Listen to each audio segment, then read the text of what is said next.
একটি ঘটনা বলছি শুনুন। জঙ্গলে একদল ডাকাত বাস করত, ভয়ঙ্কর ডাকাত। সেই এলাকার মানুষ সেই ডাকাত দলকে ভীষণ ভয় পেত। একদিন কি হয়েছে জানেন?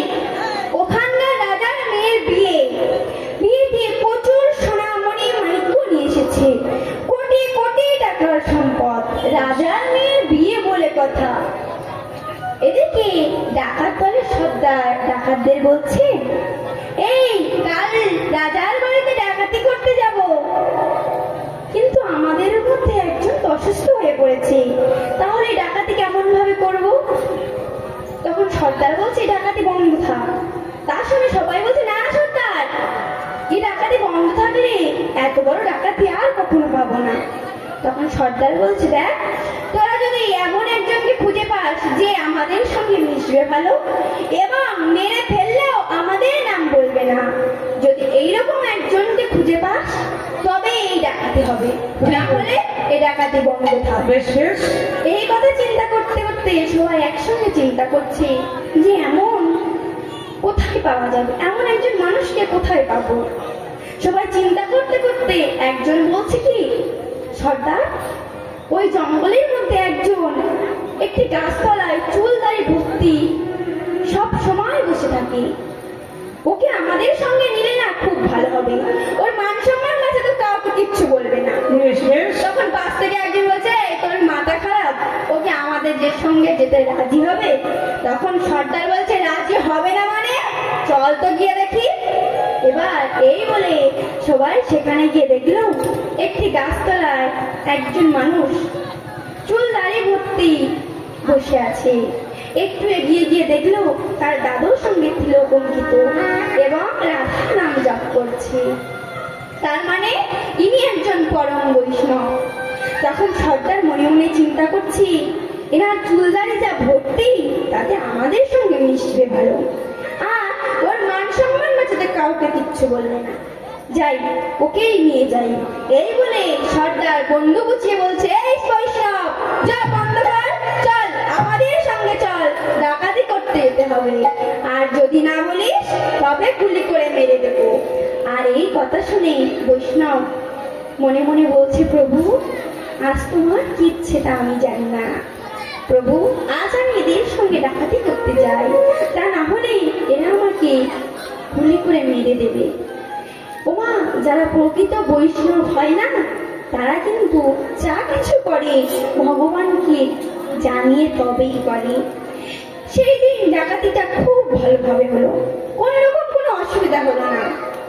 ভোরবেলা ডাকাত দলের সর্দার ওই বৈষ্ণবকে সম্পত্তির ভাগ দিয়ে বলছে, এই কাল ডাকাতি করে যা কিছু পেয়েছি, যা সোনা দানা পেয়েছি, এতে তোরও ভাগ আছে, যা নিয়ে চলে যা, আর কাউকে কিচ্ছু বলবি না। তখন বৈষ্ণব বলছে, সর্দার আমার এগুলোর দরকার নেই, এই টাকা পয়সা সোনা দানা আমার দরকার নেই, তুমি রেখে দাও সর্দার, আমি 5টা বাড়ি ভিক্ষা করে যা পাই তা আমার ভগবানকে দিয়ে তা আমি পাই, আমার এগুলোর দরকার নেই, সর্দার তুমি রেখে দাও। এবার সবাই যখন চলে যাচ্ছে তখন সর্দার সবাইকে ডেকে বলছে, তোরা একটি জিনিস লক্ষ্য করে দেখেছিস, ওই বৈষ্ণবটা আমাদের সঙ্গে থাকার জন্য কোন রকম কোনো অসুবিধা হয়নি, আজ ডাকাতিটা কত ভালোভাবে হয়েছে। পাশ থেকে একজন বলছে, সর্দার ওকে যদি আমাদের দলের সদস্য করে নি তবে কেমন হয়? হরি বল হরি বল হরি বল। তখন সর্দার বলছে, তুই ভালো কথা বললি, বেশ ওকে আমাদের দলের সদস্য করে নেব। এই বলে সবাই আবারও ঘুরে এসে বন্ধু গুছিয়ে বলছে, এই বৈষ্ণব, তোকে আর জপ তপ করতে হবে না, এবার থেকে তুই আমাদের সঙ্গে আমাদের দলের সদস্য হয়ে থাকবি, আর না বললে গুলি করে মেরে দেবো। তখন বৈষ্ণব বলছে, সর্দার আমি তোমাদের দলের সদস্য হতে পারি, কিন্তু আমার একটি শর্ত আছে। কি শর্ত তোর? বল বল কি শর্ত? সর্দার আমার শর্ত এই যে আমি মাসের 29 দিন তোমাদের কথা শুনে চলবো, কিন্তু একটি দিন তোমাদেরকে আমার কথা শুনে চলতে হবে, এতে যদি রাজি থাকো তবেই আমি তোমাদের দলের সদস্য হতে পারি। তখন সর্দার হাসছে আর বলছে, আরে ও পাগল, ওর মাথায় কিচ্ছু নেই, বুদ্ধি শুদ্ধি বলে কিছুই নেই। আরে গাছতলায় বসে হরি হরি করে তো, ওর মাথায় কিচ্ছু নেই। আরে মানুষ সপ্তাহে 6 দিন অফিস করে আর একদিন ছুটি কাটায়, তা আমরা না হয় আমাদের কি আর ওই সব মাসের 29 দিন কি আর ডাকাতি হয়? ওদের কথা শুনে না হয়, ওর কথা শুনে না হয় একদিন হাওয়া খেয়েই বেড়াবো। তখন সর্দার এই মনোভাব ভেবে সে বলছে, বেশ বেশ, তোর শর্তে আমরা রাজি। এবার মাসের 29 দিন ভালোভাবে ডাকাতি হলো, কোনো রকম কোনো অসুবিধা হলো না। এবার সেই বৈষ্ণবের একদিন পড়েছে। বৈষ্ণব বলছে, সর্দার, তোমরা আমাকে কথা দিয়েছিলে যে একটি দিন আমার কথা তোমরা শুনে চলবে। সেই একটি দিন হলো আগামীকাল। আগামীকাল ভোর 3টের সময় তোমরা আমার এখানে চলে আসবে। এবার সবাই ভোর 3টের সময় সেই বৈষ্ণবদের ওখানে চলে গেল। বৈষ্ণবের ওখানে এসে বৈষ্ণব বলছে, এখানে একটু বসো। ইনি হলেন পরামানি, তোমাদের চুল দাড়ি কেটে ন্যাড়া করে দেবে। তখন সর্দার গোপে হাত বুলাচ্ছে আর বলছে, এগুলো না থাকলে তো ডাকাতি করা যায় না, এগুলো যদি না থাকে তাহলে ডাকাতি করবো কেমন করে? তখন সেই বৈষ্ণব বলছে, সর্দার, তুমি কিন্তু আমাকে কথা দিয়েছিলে যে একটি দিন তোমরা আমার কথা শুনে চলবে। রাধে রাধে রাধে রাধে। পাশ থেকে একজন বলছে, সর্দার, দেখো সর্দার, ও এতদিন আমাদের সঙ্গে ছিল বলে আমাদের ডাকাতিতে কোনো রকম কোনো অসুবিধা হয়নি। আমার মনে হয় কি সর্দার জানো, আজ ওর কথা শুনলে আমাদের আর কোনো অসুবিধা হবে না, আমাদের সবকিছু ভালোভাবেই হবে। আমার মন বলছে সর্দার ওর কথা শুনে নি। আর এই চুলদারি তো কিছুদিন বাদেই উঠে যাবে। বেশ, এবার সবাই মিলে চুল দাড়ি কেটে নেড়া হয়ে গঙ্গা থেকে স্নান করিয়ে আনলো। বৈষ্ণব তাদেরকে দাদুর সঙ্গে তিলক অঙ্কিত করে দিল, বুকে রাধার নাম লিখে দিল। সকলকে একটি করে ফুলের মালা দিয়ে বলছেন, তোমরা এই আসনে চোখ বন্ধ করে হরিনাম মহামন্ত্র জপ করো। এবার যখন আমি হরিনাম মহামন্ত্র জপ করছি আমার, তখন সেই বৈষ্ণব নয়ন জলে বুক ভাসিয়ে কাঁদছে আর প্রভুকে বলছে, প্রভু, হে প্রভু, আমি যদি তোমাকে আমার ভক্তি অস্ত্র জলে কোনোদিনও ভজন করে থাকি, সেই ভজনটুকু আমি ওদেরকে দান করলাম প্রভু। প্রভু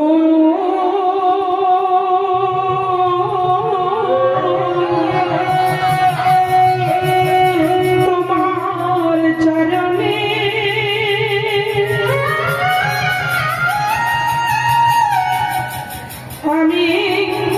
আমি যদি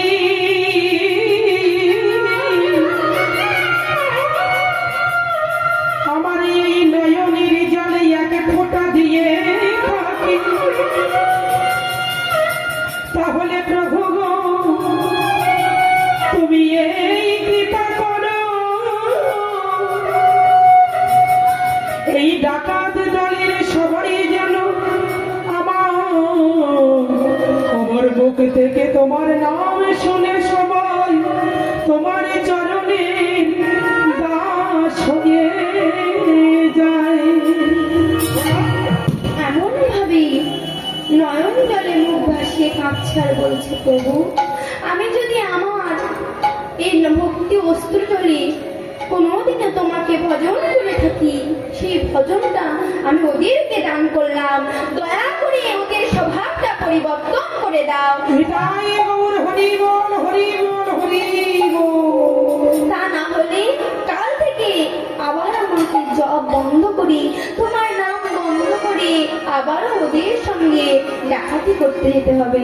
প্রভু, দয়া করে ওদের স্বভাবটা পরিবর্তন করে দাও। তখন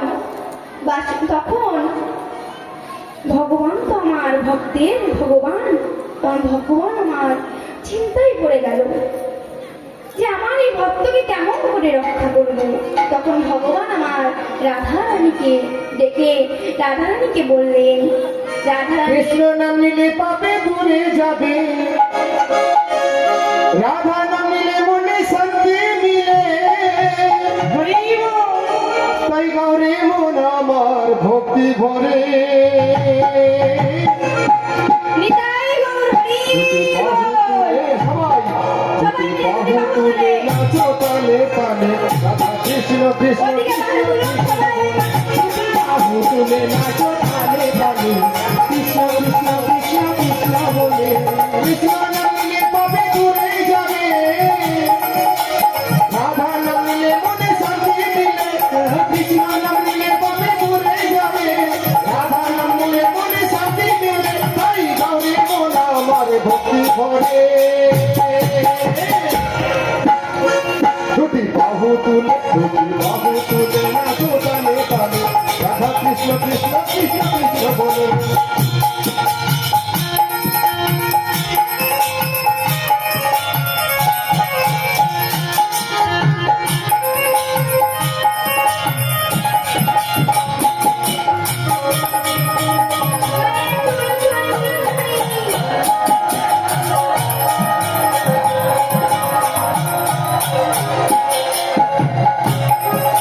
টাকা পয়সা গাড়ি বাড়ি একদিন রবি তোমার করি, সেদিন বন্ধ মায়ার হরি, হবে ভগবানে করি।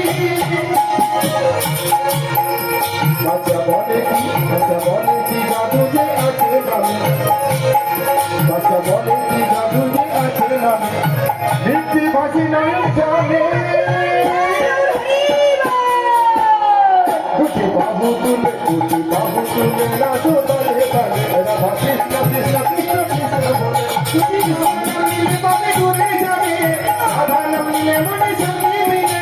কৃষ্ণ নাম নিলে পাপে দূরে যাবে, রাধা নাম নিলে মনে শান্তি মিলে। তাই গৌরী মন আমার ভক্তি ভরে,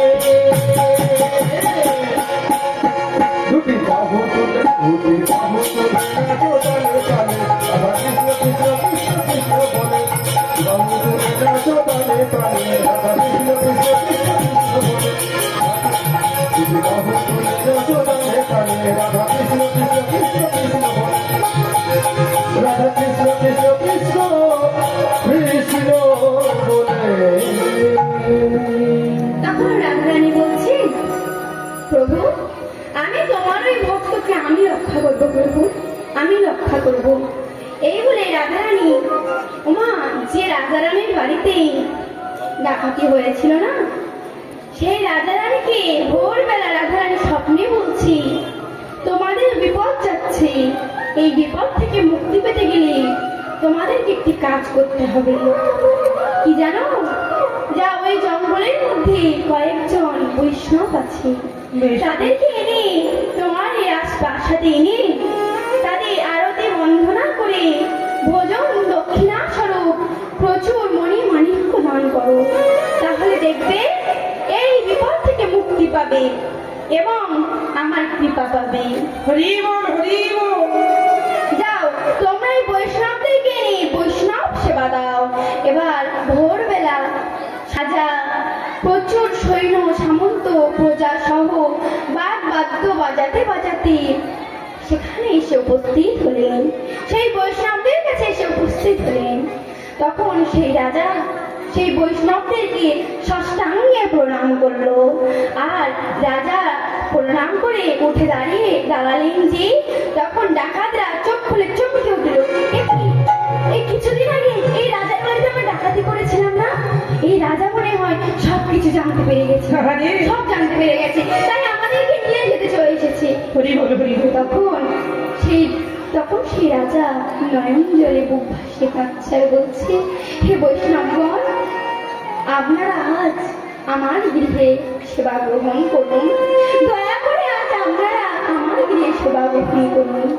কারণ ভোরে রাধারানী আমাদের স্বপ্নে দেখিয়েছে আপনারা পরম বৈষ্ণব, আপনারা যদি আমার গৃহে সেবা গ্রহণ করুন তাহলে আমরা এই বিপদ থেকে মুক্তি পাবো এবং রাধারানীর কৃপা পাবো। দয়া করে আমার গৃহে সেবা গ্রহণ করুন। এই বলে রাজা সেই পালকিতে করে খোল করতাল বাজাতে বাজাতে তার প্রাসাদে নিয়ে উপস্থিত হলেন। ওমা, সেই দেশের রানী কি করছে জানেন? তার অঙ্গের আঁচলটা পেতে দিয়ে সেই বৈষ্ণবদের চরণ ধরে নিয়ে অঙ্গে মারছে। আর ডাকাতরা মনে মনে চিন্তা করছি, একে দেখছি আমরা, এটাও কি সম্ভব?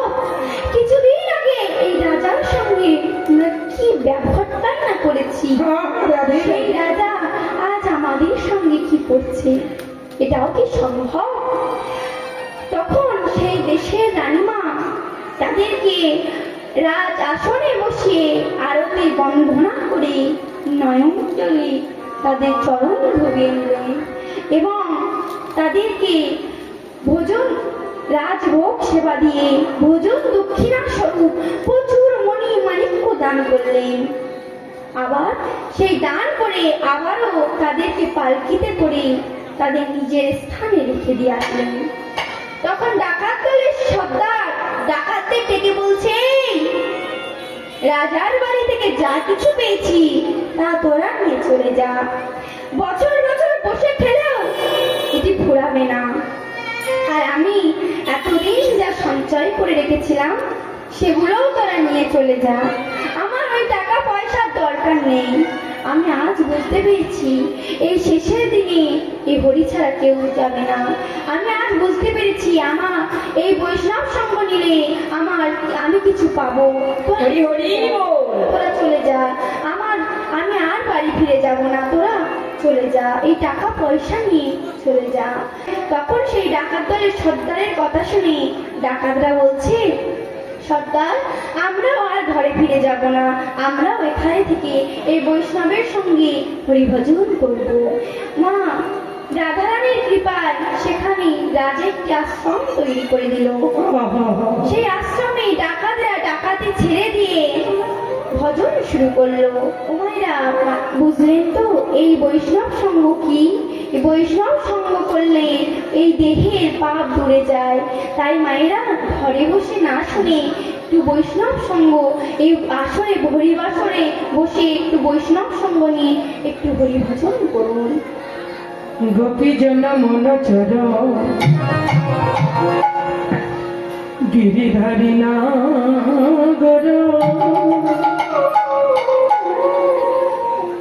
রাখো হে মিনতি কবু পাই রাঙা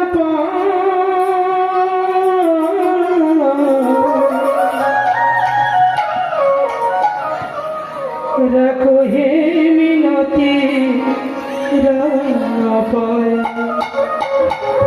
গোপীজন বন চর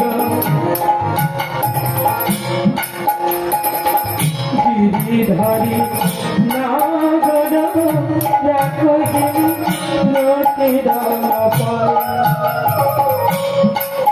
তব পাই রাখো হে মিনতি তব পাই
রাখো হে মিনতি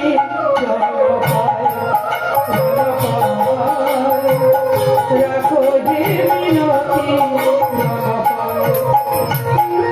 গোপীজন বল চলো গিরিধারী না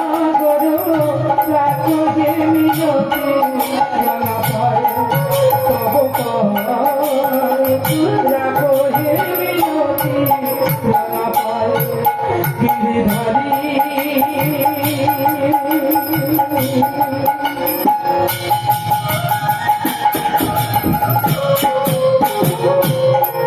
গিরিধারী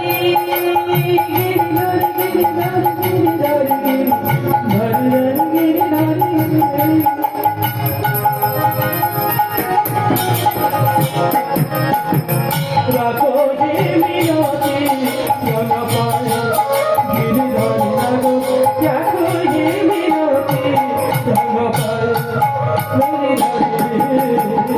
রাখো হে মিনতি রাঙা